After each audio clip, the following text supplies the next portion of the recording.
¿Qué tal? Soy Planeta Alquimia. Vamos a activar el modulador de voz porque vamos con un nuevo capítulo de mi nuevo libro. Vamos allá. ¿Quieres escuchar todos mis audiolibros originales completos? En YouTube, por cuestiones de copyright, solo subo libros escritos por mí, pero por $3 en Patreon puedes escuchar todos los libros originales al completo. Muchas gracias por vuestro apoyo.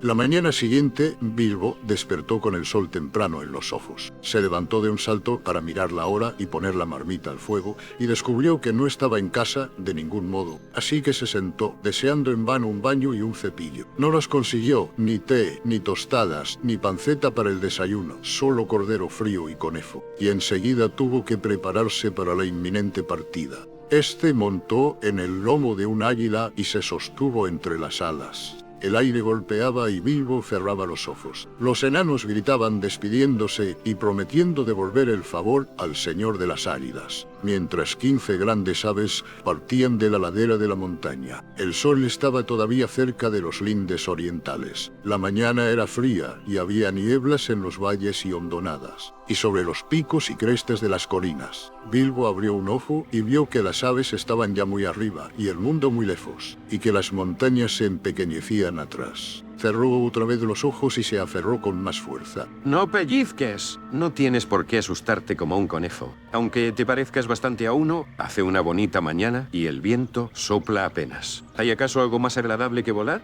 Un baño caliente y después, más tarde, un desayuno sobre la hierba. Le pareció mejor no decir nada y aflojó un poquito las manos. Al cabo de un buen rato, las águilas divisaron sin duda el punto al que se dirigían, aún desde aquellas alturas, pues empezaron a volar en círculos, descendiendo en amplias espirales. Bajaron así un tiempo, y al final el hobbit abrió de nuevo los ojos. La tierra estaba mucho más cercana, y debajo había árboles que parecían olmos y robles, y amplias praderas, y un río que lo atravesaba todo. Pero sobresaliendo del terreno, justo en el curso del río que allí serpenteaba, había una gran roca, casi una colina de piedra, como una última avanzada de las montañas distantes o un enorme peñasco arrojado millas adentro en la llanura por algún gigante entre gigantes. Las águilas descendían ahora con rapidez, una a una sobre la cima de la roca, y dejaban allí a los pasajeros. Buen viaje, donde quiera que vayáis, hasta que los nidos os reciban al final de la jornada. Una fórmula de cortesía común entre estas aves. Que el viento bajo las alas os sostenga allá, donde el sol navega y la luna caminan. Y de este modo partieron. Y aunque el señor de las águilas llegó a ser rey de todos los pájaros y tuvo una corona de oro, y los 15 lugartenientes llevaron collares de oro fabricados con el oro de los enanos, Bilbo nunca volvió a verlos, excepto en la batalla de los 5 ejércitos, lejos y arriba. Pero como esto ocurre al final de la historia, por ahora no diremos más. Había un espacio liso en la cima de la colina de piedra y un sendero de gastados escalones que descendían hasta el río, y un vado de piedras grandes y chatas llevaba a la pradera del otro lado. Allí había una cueva pequeña, acogedora y con suelo de guijarros, al pie de los escalones, casi al final del vado pedregoso. El grupo se reunió en la cueva y discutió lo que se iba a hacer. Siempre quise veros a todos a salvo, si era posible, del otro lado de las montañas. Y ahora, gracias al buen gobierno y a la buena suerte, lo he conseguido. En realidad hemos avanzado hacia este más de lo que yo deseaba, pues al fin y al cabo esta no es mi aventura. Puedo venir a veros antes que todo concluya, pero mientras tanto he de atender otro asunto urgente. Gemían y parecían desolados. Bilbo lloraba. Habían empezado a creer que Gandalf los acompañaría durante todo el trayecto y estaría siempre allí para sacarlos de cualquier dificultad.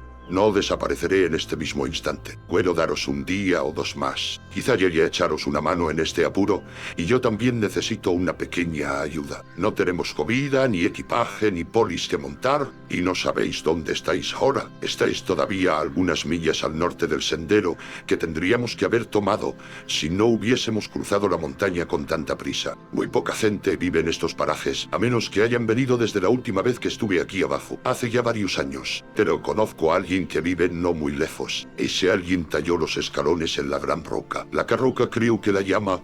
No viene a menudo por aquí, desde luego no durante el día, y no vale la pena esperarlos. A decir verdad, sería muy peligroso hacerlo. Ahora tenemos que salir y encontrarlo, y si todo va bien en dicho encuentro, creo que partiré y os desearé como las águilas buen viaje a donde quiera que vayáis. Le pidieron que no los dejase. Le ofrecieron oro del dragón y plata y joyas, pero el mago no se inmutó. Nos verimos, y creo que ya me he ganado algo de ese oro del dragón cuando le echéis mano. Los enanos dejaron entonces de suplicar, se sacaron la ropa y se bañaron en el río, que en el vado era poco profundo, claro y pedregoso. Luego de secarse al sol, que ahora caía con fuerza, se sintieron refrescados, aunque todavía doloridos y un poco hambrientos. Pronto cruzaron el vado, cargando con el hobbit, y luego marcharon entre la abundante hierba verde y bajo la hilera de robles anchos de brazos y los olmos altos. ¿Y por qué se le llama la Carroca?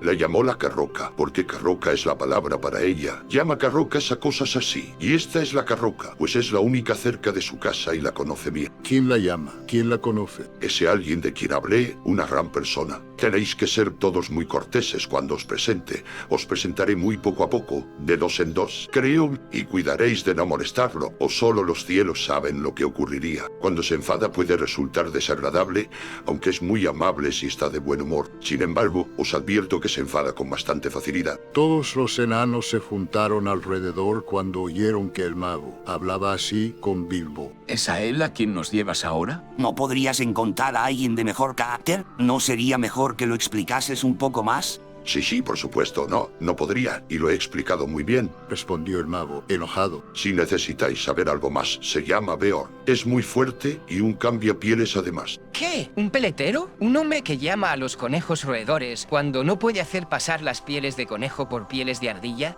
Tilos, no.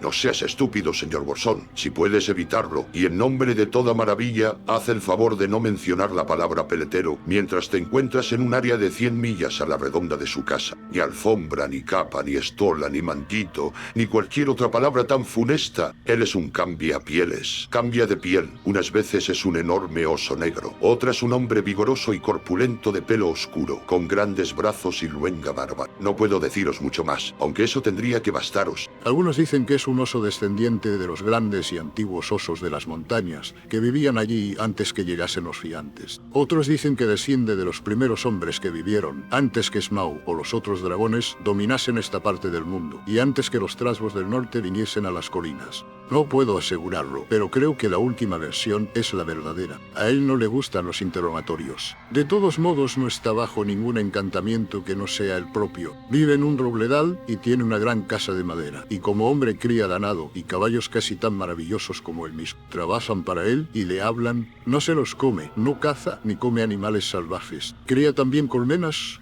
de abejas enormes y fieras, y se alimenta principalmente de crema y miel. Como oso viaja a todo lo largo y ancho. Una vez de noche lo vi sentado solo sobre la carroca, mirando cómo la luna se hundía detrás de las montañas nubladas, y lo oí gruñir en la lengua de los osos. Llegará el día en que perecerán, y entonces volveré. Llegará el día en que perecerán, y entonces volveré. Por eso se me ocurre que vino de las montañas. Bilbo y los enanos tenían ahora bastante en qué pensar y no hicieron más preguntas. Todavía les quedaba mucho camino por delante. Ladera arriba, valle abajo, avanzaban afanosamente. Hacía cada vez más calor. Algunas veces descansaban bajo los árboles y entonces Bilbo se sentía tan hambriento que no habría desdeñado las bellotas si estuviesen bastante maduras como para haber caído al suelo. Ya mediaba la tarde cuando entraron en unas extensas zonas de flores, todas de la misma especie y que crecían juntas, como plantadas. Sobre todo abundaba el trébol, unas ondulantes parcelas de tréboles rosados y purpúreos, y amplias extensiones de trébol dulce, blanco y pequeño, con olor a miel. Había un zumbido y un murmullo y un rum rum en el aire.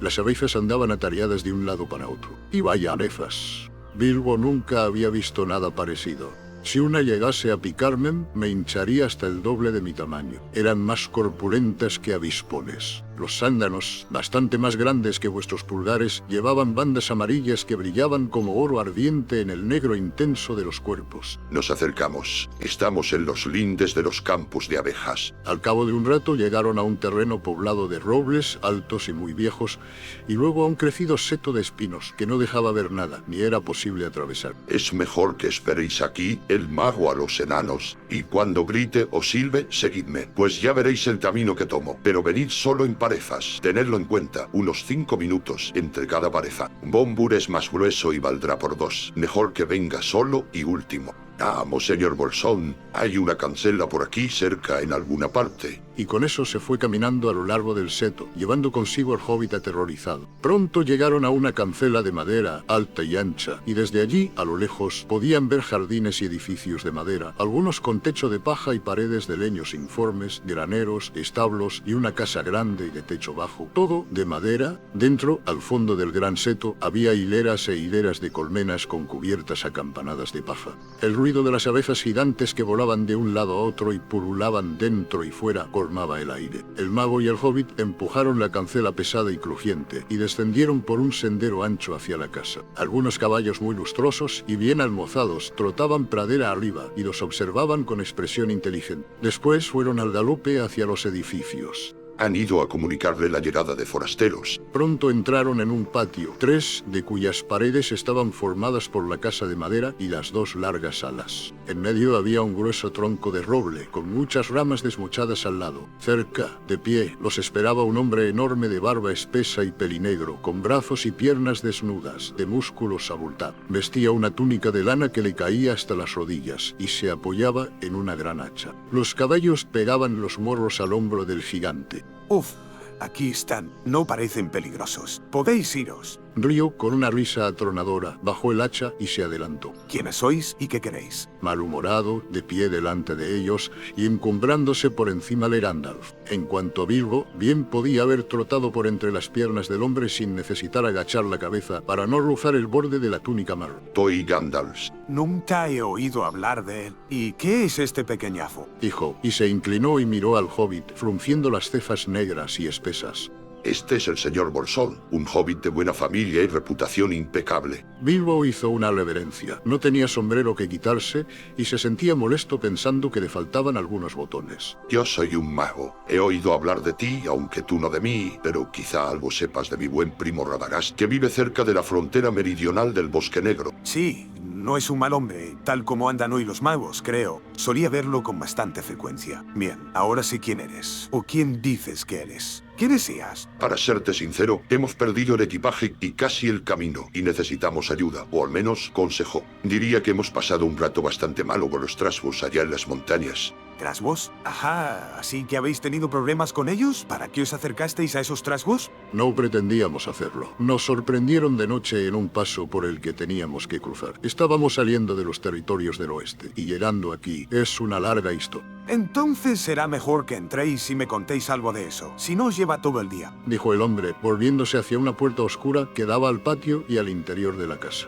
Siguiéndolo, se encontraron en una sala espaciosa con una chimenea en el medio. Aunque era verano, había troncos quemándose y el humo se elevaba hasta las vigas ennegrecidas y salía a través de una abertura en el techo. Cruzaron esta sala mortecina, solo iluminada por el fuego y el orificio de arriba, y entraron por otra puerta más pequeña en una especie de veranda sostenida por unos postes de madera, que eran simples troncos de árbol. Estaba orientada al sur y todavía se sentía el calor y la luz del sol poniente que se deslizaba dentro y caía en destellos dorados sobre el jardín florecido, que llegaba al pie de los escalones. Allí se sentaron en bancos de madera mientras Gandalf comenzaba la historia. Bilbo balanceaba las piernas colgantes y contemplaba las flores del jardín, preguntándose qué nombres tendrían. Nunca había visto antes ni la mitad de ellas. Venía yo por las montañas con un amigo, Oz. Oh, 2. Solo puedo ver uno, y en verdad bastante pequeño. Bien, para serte sincero, no quería molestarte con todos nosotros hasta averiguar si estabas ocupado. Haré una llamada, si me permites.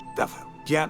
De modo que Gandalf dio un largo y penetrante silbido. Aparecieron Thorin y Dori rodeando la casa por el sendero del jardín. Al llegar saludaron con una reverencia. 1 o 3 querías decir, ya veo. Thorin escudo de roble a vuestro servicio. ¡Dori, a vuestro servicio! No necesito vuestro servicio, gracias. Espero que vosotros necesitéis el mío. No soy muy aficionado a los enanos, pero si es verdad que eres Thorin, hijo de Thrain, hijo de Thror, creo, y que tu compañero es respetable, y que sois enemigos de los trasgos y que no habéis venido a mis tierras con fines malvados, Cierto, ¿a qué habéis venido? Están en camino para visitar la tierra de sus padres, allá al este, cruzando el Bosque Negro. Y solo por mero accidente nos encontramos aquí, en tus tierras. Atravesábamos el desfiladero alto que podría habernos llevado al camino del sur, cuando fuimos atacados por unos trasgos malvados. Como estaba a punto de decirte, Sigue contando entonces. hubo una terrible tormenta. Los gigantes de piedra estaban fuera lanzando rocas, y al final del desfiladero nos refugiamos en una cueva, el hobbit, yo y varios de nuestros compañeros. ¿Llamas varios a dos? Bien, no, en realidad había más de 2. ¿Dónde están? ¿Muertos, devorados, de vuelta en casa? Bien, no, parece que no vinieron todos cuando silbé. Tímidos, supongo. ¿Ves? Me temo que seamos demasiados para hacerte perder el tiempo. Vamos, iba otra vez. Parece que reuniré aquí todo un grupo, y 1 o 2 no hacen mucha diferencia, refunfuñó Beorn. Gandalf silbó de nuevo, pero Nori y Ori estaban allí antes de que hubiese dejado de llamar, porque, si lo recordáis, Gandalf les había dicho que viniesen por parejas de 5 en 5 minutos. Hola, habéis venido muy rápido. ¿Dónde estabais escondidos? Acercaos, muñecos de resorte. Nori, a vuestro servicio. Oria. Gracias. Cuando necesite vuestra ayuda os la pediré. Sentaos. Y sigamos con la historia o será hora de cenar antes que acabe. Tan pronto como estuvimos dormidos, una grieta se abrió en el fondo de la caverna. Unos trasgos saltaron y capturaron al hobbit, a los enanos y nuestra recua de ponis. ¿Recua de ponis? ¿Qué erais? ¿Un circo ambulante? ¿O transportabais montones de mercancías? ¿O siempre llamáis recua a 6? Oh, no. En realidad había más de 6 ponis, pues éramos más de 6. Y bien, aquí hay 2 más. Justo en este momento aparecieron Balin y Dwalin, y se inclinaron tanto que barrieron con las barbas el piso de piedra. El hombrón frunció el entrecejo al principio, pero los enanos se esforzaron en parecer terriblemente corteses, y siguieron moviendo la cabeza, inclinándose, haciendo reverencias y agitando los capuchones delante de las rodillas. Auténtico estilo enano, hasta que Beorn no pudo más y estalló en una risa sofocada. Parecían tan cómicos. Recua. Era lo correcto. Una fabulosa recua de cómicos. Entrad, mis alegres hombrecitos. ¿Y cuáles son vuestros nombres? No necesito que me sirváis ahora mismo. Solo vuestros nombres. Sentaos de una vez y dejad de menearos. Pani y Dwalin. Dijeron, no atreviéndose a mostrarse ofendidos, y se sentaron dejándose caer pesadamente al suelo, un tanto estupefactos. Ahora continuemos. ¿Dónde estaba? Ah, sí, a mí no me atraparon. Maté un trasgo o 2 con un relámpago. Bien, de algo vale ser mago entonces. Y me deslicé por la grieta antes que se cerrase. Seguí bajando hasta la sala principal, que estaba atestada de trasgos. El gran trasgo se encontraba allí con 30 o 40 guardias. Pensé para mí que aunque no estuviesen encadenados todos juntos, ¿qué podía hacer una docena contra toda una multitud? ¿Una docena? Nunca había oído que 8 es una docena. ¿O es que todavía tienes más muñecos de resorte que no han salido de sus cajas? Bien, sí. Me parece que hay una pareja más por aquí cerca. Fili y Kili, creo. Es suficiente. Sentaos y estáos quietos. Prosigue Gandalf. Gandalf siguió con su historia hasta que llegó a la pelea en la oscuridad, el descubrimiento de la puerta más baja y el pánico que sintieron todos al advertir que el señor Bilbo Bolsón no estaba con ellos. Nos contamos y vimos que no había allí ningún hobbit, solo quedábamos 14. 14. Esta es la primera vez que si a 10 le quitas 1 quedan 14. ¿Quieres decir 9? ¿O aún no me has dicho todos los nombres de tu grupo? Bien, desde luego todavía no has visto a Oin y a Bloin. Y mira, aquí están. Espero que nos perdonarás por molestarte. Oh, deja que vengan todos. Daos prisa. Acercaos vosotros 2 y sentaos. Pero mira, Gandalf, aún ahora estáis solo tú y los enanos y el hobbit que se había perdido. Eso suma solo 11, no 14, a menos que los magos no cuenten como los demás. Pero ahora, por favor, sigue con la historia. Beorn trató de disimularlo, pero en verdad la historia había empezado a interesarle, pues en otros tiempos había conocido esa parte de las montañas que Gandalf describía ahora. Movió la cabeza y gruñó cuando oyó hablar de la reaparición del hobbit, de cómo tuvieron que gatear por el sendero de piedra y del círculo de lobos entre los árboles. Cuando Gandalf contó cómo treparon a los árboles con todos los lobos debajo, Beorn se levantó, dio unas zancadas y murmuró: Ojalá hubiese estado allí, les hubiese dado algo más que fuegos artificiales. Bien, hice todo lo que pude. Allí estábamos, con los lobos volviéndose locos debajo de nosotros, y el bosque empezando a arder por todas partes cuando bajaron los trasgos de las colinas y nos descubrieron. Daban alaridos de placer y cantaban canciones burlándose de nosotros. 15 pájaros en 5 abetos. ¡Tienos! No me vengáis ahora con que los trasgos no pueden contar. Pueden. 12 no son 15, y ellos lo saben. Y yo también. Estaban además Bifur y Bofur. No me he aventurado a presentarlos antes, pero aquí los tienes. Al entro pasaron Bifur y Bofur. ¿Y yo? Gritó el gordo Bombul jadeando detrás, enfadado por haber quedado último. Se negó a esperar 5 minutos y había venido detrás de los otros 2. Bien, ahora aquí están, los 15, y ya que los trasgos saben contar. Imagino que eso es todo lo que había allí arriba en los árboles. Ahora quizá podamos acabar la historia sin más interrupciones. El señor Bolsón comprendió entonces qué astuto había sido Gandalf. Las interrupciones habían conseguido que Beorn se interesase más en la historia, y esto había impedido que expulsase enseguida a los enanos como mendigos sospechosos. Nunca invitaba gente a su casa, si podía evitarlo. Tenía muy pocos amigos y vivían bastante lejos, y nunca invitaba a más de 2 a la vez. Y ahora tenía 15 extraños sentados en el porche. Cuando el mago concluía su relato, y mientras contaba el rescate de las águilas y de cómo los habían llevado a la carroca, el sol ya se ocultaba detrás de las montañas nubladas y las sombras se alargaban en el jardín de Beorn. Un relato muy bueno. El mejor que he oído desde hace mucho tiempo. Si todos los pordioseros pudiesen contar uno tan bueno, llegaría a parecerles más amable. Es posible, claro, que lo hayáis inventado todo, pero aún así merecéis una cena por la historia. Vamos a comer algo. Sí, por favor, exclamaron todos juntos. Muchas gracias. La sala era, ahora, bastante oscura. Beorn batió las manos, y entraron trotando 4 hermosos ponis blancos, y varios perros grandes de cuerpo, largo y pelambre gris. Beorn les dijo algo en una lengua extraña, que parecía sonidos de animales transformados en conversación. Volvieron a salir y pronto regresaron con antorchas en la boca, y enseguida las encendieron en el fuego y las colgaron en los soportes de los pilares, cerca de la chimenea central. Los perros podían sostenerse a voluntad sobre los cuartos traseros, y transportaban cosas con las patas delanteras. Con gran diligencia sacaban tablas y caballetes de las paredes laterales y las amontonaban cerca del fuego. Luego se oyó... "Bey". Entraron unas ovejas blancas como la nieve precedidas por un carnero negro como el carbón. Una llevaba un paño bordado en los bordes con figuras de animales. Otras sostenían sobre los lomos bandejas con cuencos, fuentes, cuchillos y cucharas de madera que los perros cogían y dejaban rápidamente sobre las mesas de caballete. Estas eran muy bajas, tanto que Bilbo podía sentarse con comodidad. Junto a él, un pony empujaba 2 bancos de asientos bajos y corredizos, con patas pequeñas, gruesas y cortas, para Gandalf y Thorin, mientras que al otro extremo ponían la gran silla negra de Beorn, del mismo estilo, en la que se sentaba con las enormes piernas estiradas bajo la mesa. Estas eran todas las sillas que tenía en la sala, y quizá tan bajas como las mesas para conveniencia de los maravillosos animales que le servían. ¿En dónde se sentaban los demás? ¿No los había olvidado? Los otros ponis entraron haciendo rodar unas secciones cónicas de troncos alisadas y pulidas, y bajas aún para Bilbo, y muy pronto todos estuvieron sentados a la mesa de Beorn. La sala no había visto una reunión semejante desde hacía muchos años.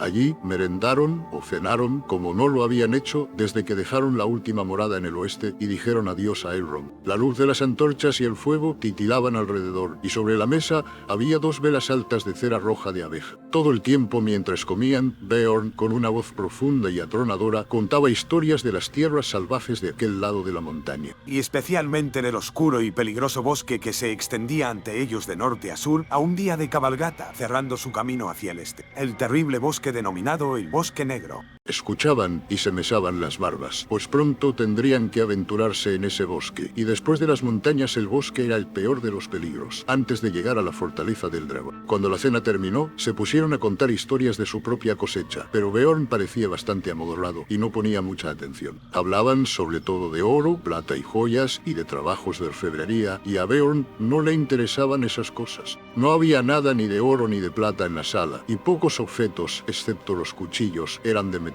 Estuvieron largo rato de sobremesa bebiendo hidromiel en cuencos de madera. Fuera se extendía la noche oscura. Los fuegos en medio de la sala eran alimentados con nuevos leños. Las antorchas se apagaron y se sentaron tranquilos a la luz de las llamas danzantes, con los pilares de la casa altos a sus espaldas y oscuros, como copas de árboles, en la parte superior. Fuese magia o no, a Bilbo le pareció oír un sonido como de viento sobre las ramas, que golpeaban el techo y el ulular de unos tubos. Al poco rato empezó a cabecear, golpetear y las voces parecían venir de muy lejos, hasta que despertó con un sobresalto. La gran puerta había rechinado y enseguida se cerró de golpe. Beorn había salido. Los enanos estaban aún sentados en el suelo, alrededor del fuego, con las piernas cruzadas. De pronto se pusieron a cantar. El viento soplaba en el brezal agostado, pero no se movía una hoja en el bosque. Criaturas oscuras reptaban en silencio, y allí estaban las sombras día y noche. El viento bajaba de las montañas frías, y como una marea rugía y rodaba, la rama crujía, el bosque gemía, y allí se amontonaba la hojarasca. El viento resoplaba viniendo del oeste, y todo movimiento terminó en la floresta, pero ásperas y roncas cruzando los pantanos, las voces sibilantes al fin se liberaron. Las hierbas sisearon con las flores dobladas. Los juncos golpetearon. El viento avanzaba sobre un estanque trémulo bajo cielos helados, trasllando y dispersando las nubes rápidas, pasando por encima del cubil del dragón. Dejó atrás la montaña solitaria y desnuda. Había allí unas piedras oscuras y con patas, y en el aire flotaba una bruma. El mundo abandonó y se elevó volando, sobre una noche amplia de mareas. La luna navegó sobre el viento, y avivó el resplandor de las estrellas. Bilbo cabeceó de nuevo. De pronto, Gandalf se puso de pie. Es hora de dormir para nosotros, aunque no creo que para Beorn. En esta sala podemos descansar seguros.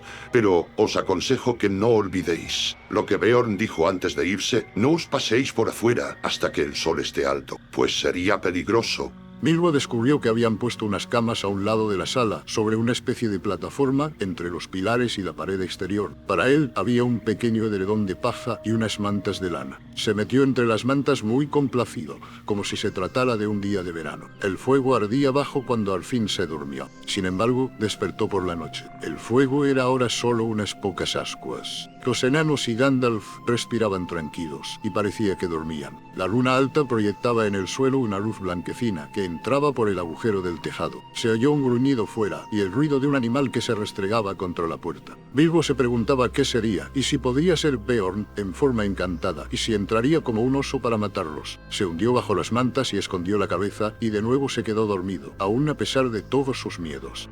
Era ya avanzada la mañana cuando despertó. Uno de los enanos se había caído encima de él en las sombras y había rodado desde la plataforma al suelo con un fuerte topetazo. Era Bofur quien se quejaba cuando Bilbo abrió los ojos. Levántate, Yandul le dijo a Bofur, o no habrá ningún desayuno para ti. Bilbo se puso en pie de un salto. ¿Desayuno? ¿Dónde está el desayuno? La mayor parte dentro de nosotros y el resto en la veranda, respondieron los otros enanos que se paseaban por la sala. Hemos estado buscando a Beorn desde que amaneció, pero no hay señales de él por ninguna parte, aunque encontramos el desayuno servido tan pronto como salimos. ¿Dónde está Gandalf? Dijo Bilbo partiendo a toda prisa en busca de algo que comer. Bien, fuera quizá, por algún lado. Pero Bilbo no vio rastro del mago en todo el día hasta entrada la tarde. Poco antes de la puesta del sol, Gandalf entró en la sala, donde el hobbit y los enanos, bien atendidos por los magníficos animales de Beorn, se encontraban cenando, como habían estado haciéndolo a lo largo del día. De Beorn no habían visto ni sabido nada desde la noche anterior, y empezaban a inquietarse. ¿Dónde está nuestro anfitrión? ¿Y dónde has pasado el día? Una pregunta por vez, y no hasta después de haber comido. No he probado bocado desde el desayuno.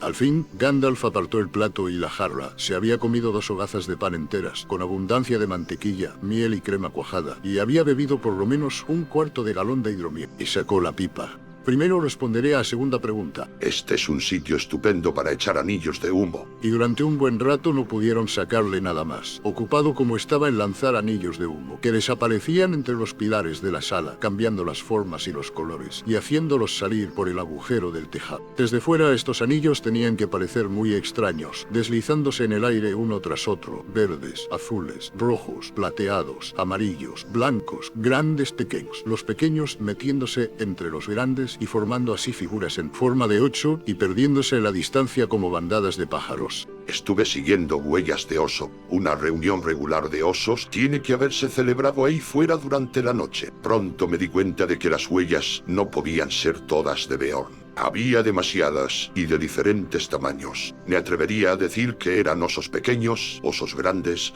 osos normales y enormes osos gigantes, todos danzando fuera desde el anochecer hasta casi el amanecer. Vinieron de todas direcciones excepto del lado oeste, más allá del río, de las montañas. Hacia allí solo iba un rastro de pisadas, ninguna avería, todas se alejaban desde aquí. Las seguí hasta la Carroca, luego desaparecieron en el río, que era demasiado profundo y caudaloso para intentar intentar cruzarlo. Es bastante fácil, como recordaréis, ir desde esta orilla hasta la Carroca por el vado, pero al otro lado hay un precipicio donde el agua desciende en remolinos. Tuve que andar millas antes de encontrar un lugar donde el río fuese bastante ancho y poco profundo como para poder vadearlo y nadar. Y después, millas atrás, otra vez buscando las huellas. Para cuando llegué, era ya demasiado tarde para seguirlas. Iban directamente hacia los pinares al este de las montañas nubladas, donde anteanoche tuvimos un grato encuentro con los wargos. Y ahora creo que he respondido además a vuestra primera pregunta. Bilbo pensó que sabía lo que el mago quería decir. ¿Qué haremos si atrae hasta aquí a todos los wargos y trasgos? Nos atraparán a todos y nos matarán. Creí que habías dicho que no era amigo de ellos. Sí, lo dice. Y no seas estúpido. Sería mejor que te fueses a la cama. Se te ha embotado el juicio.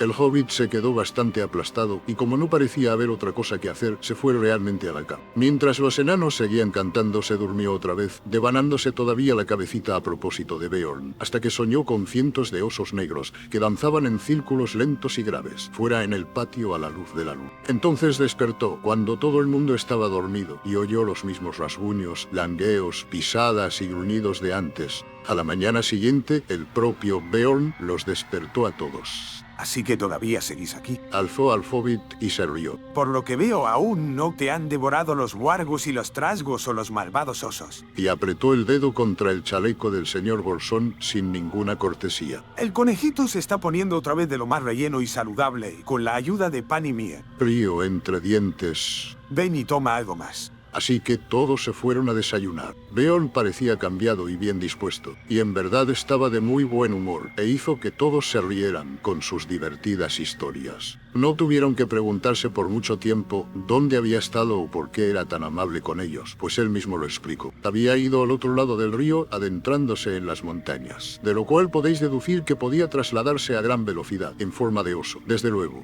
Al fin llegó al claro quemado de los lobos, y así descubrió que esa parte de la historia era cierta. Pero aún encontró algo más. Había capturado a un wargo y a un trasgo que vagaban por el bosque, y les había sacado algunas noticias. Las patrullas de los wargos buscaban aún a los enanos junto con los trasgos, horriblemente enfadados, a causa de la muerte del gran trasgo y porque le habían quemado la nariz al jefe lobo. Y el fuego del mago había dado muerte a muchos de los principales sirvientes. Todo esto se lo dijeron cuando los obligó a hablar, pero adivinó que se tramaba algo todavía peor, y que el grueso del ejército de los trasgos y los lobos podía irrumpir pronto en las tierras ensombrecidas por las montañas, en busca de los enanos o tomar venganza sobre los hombres y criaturas que allí vivían y que quizá estaban encubriéndolos. Era una buena historia la vuestra, pero ahora que sé que es cierta, me gusta todavía más. Tenéis que perdonarme por no haberos creído. Si vivieseis cerca de los lindes del Bosque Negro, no creeríais a nadie que no conocieseis tan bien como a vuestro propio hermano. O mejor, como veis, únicamente puedo deciros que me he dado prisa en regresar para ver si estabais a salvo y ofreceros mi ayuda. Tendré en mejor opinión a los enanos después de este asunto. Dieron muerte al gran trasgo. ¿Qué habéis hecho con el trasgo y con el wargo?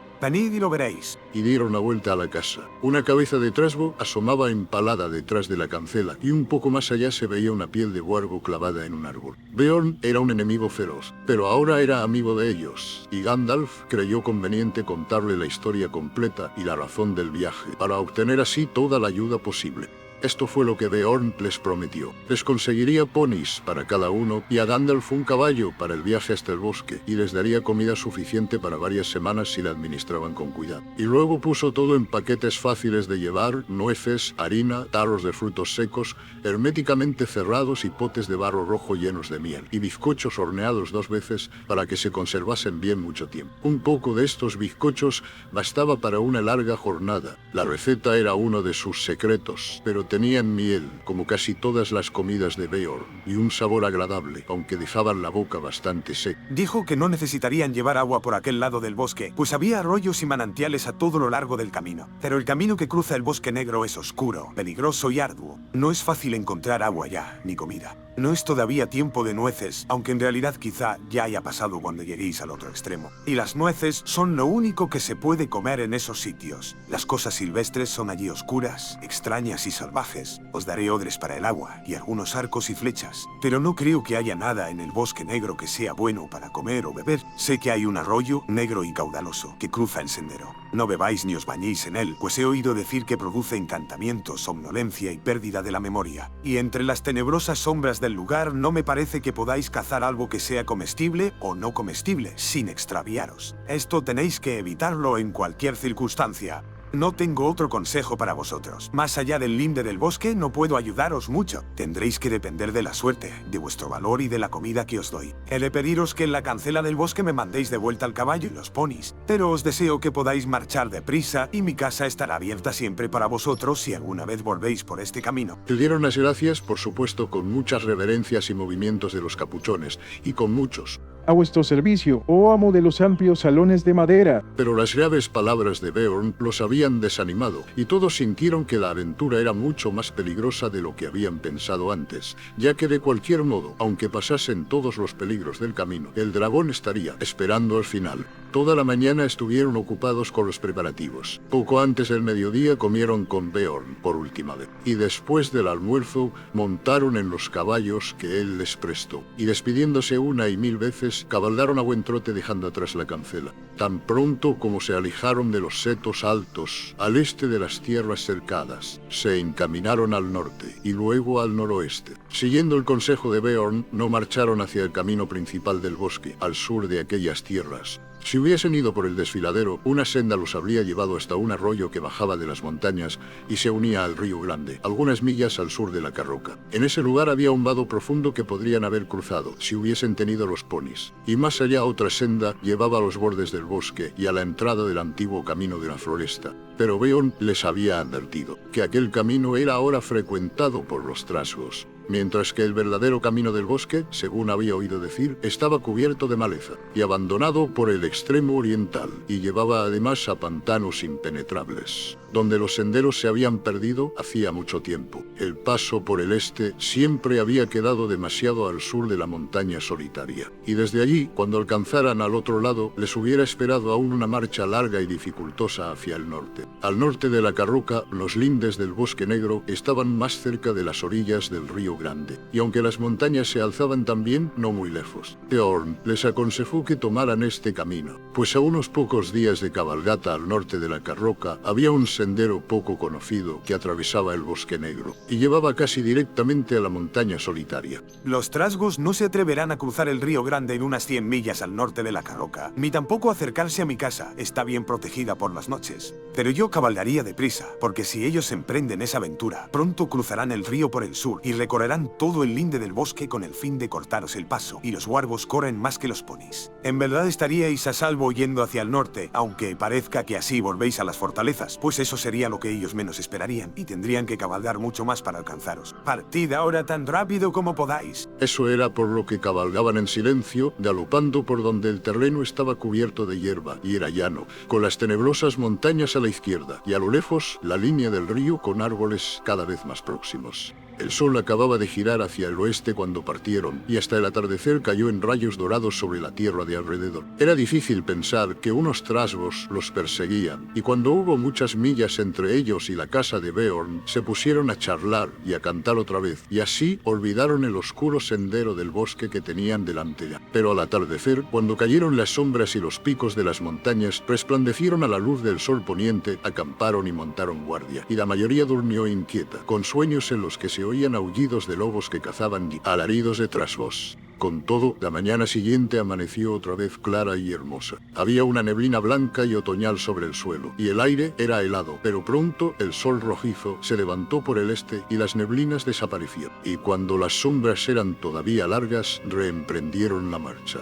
Así que cabalgaron durante 2 días más, y en todo este tiempo no vieron nada excepto hierba, flores, pájaros y árboles diseminados. Y de vez en cuando pequeñas manadas de venados rojos que pacían o estaban echados a la sombra. Alguna vez Bilbo vio cuernos de ciervos que asomaban por entre la larga hierba, y al principio creyó que eran ramas de árboles muertos. En la tercera tarde estaban decididos a marchar durante horas, pues Beorn les había dicho que tenían que alcanzar la entrada del bosque temprano al cuarto día, y cabalgaron bastante tiempo después del anochecer bajo la luna. Cuando la luz iba desvaneciéndose, Bilbo pensó que a lo lejos, a la derecha o a la izquierda, veía la ensombrecida figura de un gran oso que marchaba en la misma dirección. Pero si se atrevía a mencionárselo a Gandalf, el mago solo decía: «Silencio, haz como si no lo vieses». Al día siguiente partieron antes del amanecer, aunque la noche había sido corta. Tan pronto como se hizo de día pudieron ver el bosque, y parecía que viniese a reunirse con ellos, o que los esperara como un muro negro y amenazador. El terreno empezó a ascender, y el hobbit se dijo que un silencio distinto pesaba ahora sobre ellos. Los pájaros apenas cantaban. No había venados, ni siquiera los conejos se dejaban ver. Por la tarde habían alcanzado los límites del bosque negro, y descansaron casi bajo las ramas enormes que colgaban de los primeros árboles. Los troncos eran nudosos, las ramas retorcidas, las hojas oscuras y largas. La hiedra crecía sobre ellos y se arrastraba por el suelo. Bien, aquí tenemos el bosque negro, el bosque más grande del mundo septentrional. Espero que os agrade. Ahora tenéis que enviar de vuelta a estos ponis excelentes que os han prestado. Los enanos quisieron quejarse, pero el mago les dijo que eran unos tontos. Beorn no está tan lejos como vosotros pensáis, y de cualquier modo será mucho mejor que mantengáis vuestras promesas, pues él es un mal enemigo. Los ojos del señor Bolsón son más penetrantes que los vuestros. Si no habéis visto de noche en la oscuridad un gran oso que caminaba a la par con nosotros, o se sentaba lejos a la luz de la luna, observando nuestro campamento, no solo para guiaros y protegeros, sino también para vigilar los ponis. Beorn puede ser amigo vuestro, pero ama a sus animales como si fueran sus propios hijos. No tenéis idea de la amabilidad que ha demostrado permitiendo que unos enanos los monten, sobre todo en un trayecto tan largo y fatigoso, ni de lo que sucedería si intentaseis meterlos en el bosque. ¿Y qué hay del caballo? No dices nada sobre devolverlo. No digo nada porque no voy a devolverlo. ¿Y qué pasa con tu promesa? Déjala de mi cuenta. No devolveré el caballo, cabalgaré en él. Entonces supieron que Gandalf iba a dejarlos en los mismísimos lindes del bosque negro, y se sintieron desesperados. Todo esto lo hemos tratado ya antes, cuando hicimos un alto en la Carroca. No vale la pena discutir. Como ya he dicho, tengo un asunto que resolver, lejos al sur, y no puedo perder tiempo con todos vosotros. Quizá volvamos a encontrarnos antes de que esto se acabe, y puede que no. Eso solo depende de vuestra suerte, coraje y buen juicio. Envío al señor Bolsón con vosotros. Ya os he dicho que vale más de lo que creéis, y pronto tendréis la prueba. De modo que alegra esa cara, Bilbo, y no te muestres tan taciturno. Alegraos, Thorin y compañía. Al fin y al cabo, es vuestra expedición. Pensad en el tesoro que os espera al final, y olvidaos del bosque y del dragón, por lo menos hasta mañana por la mañana. Cuando el mañana por la mañana llegó, Gandalf seguía diciendo lo mismo. Así que ahora nada quedaba por hacer excepto llenar los odres en un arroyo claro que encontraron a la entrada del bosque y descargar los ponis. Distribuyeron los bultos con la mayor equidad posible, aunque Bilbo pensó que su lote era demasiado pesado, y no le hacía ninguna gracia la idea de recorrer a pie millas y millas, con todo aquello a sus espaldas. No te preocupes, todo se aligerará muy pronto. Antes de que nos demos cuenta, estaremos deseando que nuestros fardos sean más pesados, cuando la comida empiece a escasear. Entonces, por fin, dijeron adiós a los ponis y les pusieron las cabezas apuntando a la casa de Beorn. Los animales se marcharon trotando y parecían muy contentos de volver las colas hacia las sombras del bosque negro. Mientras se alejaban, Bilbo hubiera jurado haber visto algo parecido a un oso que salía de entre las sombras de los árboles e iba tras ellos arrastrando los pies. Gandalf se despidió también. Bilbo se sentó en el suelo sintiéndose muy desgraciado y deseando quedarse con el mago montado a la grupa de la alta cabalgadura. Acababa de adentrarse en el bosque justo después del desayuno, por cierto bastante frugal, y todo estaba allí tan oscuro en plena mañana como durante la noche, y muy en secreto se dijo a sí mismo: Parece como si algo esperara y vigilara. Adiós, y adiós a todos vosotros, adiós. Ahora seguid todo recto a través del bosque. No abandonéis el sendero. Si lo hacéis, hay una posibilidad entre 1000 de que volváis a encontrarlo, y nunca saldréis del bosque negro, y entonces os aseguro que ni yo ni nadie volveremos a veros jamás. ¿Pero es realmente necesario que lo atravesemos? Sí, así es. Si queréis llegar al otro lado, tenéis que cruzarlo o abandonar toda búsqueda. Y no permitiré que retrocedas ahora, señor Bolsón. Me avergüenza que se te haya ocurrido. Eres tú quien desde ahora tendrá que cuidar a estos enanos en mi lugar. Gandalf rió. No, yo no quería decir eso. Pregunto si no hay algún otro camino bordeándolo. Ay, si lo que deseas es desviarte 200 millas o más al norte y 400 al sur, pero ni siquiera entonces encontrarías un sendero seguro. No hay senderos seguros en esta parte del mundo. Recuerda que estás ahora en las fronteras de las tierras salvajes, expuesto a todo donde quiera que vayas. Antes de que pudieras bordear el Bosque Negro por el norte, te encontrarías justo entre las laderas de las montañas grises, plagadas de trasgos, hobotrasgos y orcos de la peor especie. Antes de que pudieras bordearlo por el sur, te encontrarías en el país del nigromante, y ni siquiera tú, Bilbo, necesitas que te cuente historias del hechicero negro. No os aconsejo que os acerquéis a los lugares dominados por esa torre sombría. Manteneos en el sendero del bosque, conservad vuestro ánimo, esperad siempre lo mejor, y con una tremenda porción de suerte, puede que un día salgáis y encontréis los pantanos largos justo debajo, y más allá, elevándose en el este, la montaña solitaria donde habita el querido viejo Smaug, aunque confío en que no os esté esperando. Muy consolador de tu parte, puedes estar seguro. Adiós. Si no vienes con nosotros es mejor que te largues sin una palabra más. Adiós entonces, esta vez de verdad adiós. Y dando media vuelta, cabalgó hacia el oeste, pero no pudo resistir la tentación de ser el último en decir algo, y cuando aún podían oírlo, se volvió y llamó poniendo las manos a los lados de la boca. Oyeron la voz débilmente: adiós. Sed buenos, cuidaos y no abandonéis el sendero. Luego se alejó al galope y pronto se perdió en la distancia. Oh, adiós y vete de una vez. Ahora empezaba la parte más peligrosa del viaje. Cada uno cabalgaba con un fardo pesado y el ogre de agua que le correspondía, y dejando detrás la luz que se extendía sobre los campos, penetraron en la floresta. ¿Quieres escuchar todos mis audiolibros originales completos? En YouTube, por cuestiones de copyright, solo subo libros escritos por mí, pero por $3 en Patreon puedes escuchar todos los libros originales al completo. Muchas gracias por vuestro apoyo.